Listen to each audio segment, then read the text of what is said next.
We'll move to the next institution. The U.S. Department of Education. This is an agency that spends approximately an $80 billion budget per year telling local schools that they can't get those federal funds unless they adopt toxic racial and gender ideologies, while denying, and this part's less well known, denying federal funding.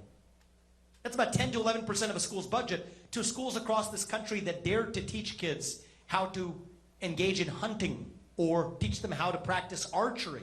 Those have been the bases for denying funding to schools while telling other schools they can't get actual federal funding unless they adopt toxic, divisive racial and gender ideologies and racial quota systems in their hiring. This is an institution that has driven the epidemic of inflation in college tuition costs while subsidizing four-year college degrees, not doing basically a thing for people who want to pursue one-year vocational programs. The root cause, the original sin, was the fact that the federal government should have never been involved in local education in the first place. So remember one of the bases for the US president to shut down an agency, promoting the economy and efficiency. Taking that $80 billion and giving it back to the people meets that statutory test. And that's why we won't just put a good person. And I respect Betsy DeVos, and I respect people who have served in that role. We won't just put a good person on top.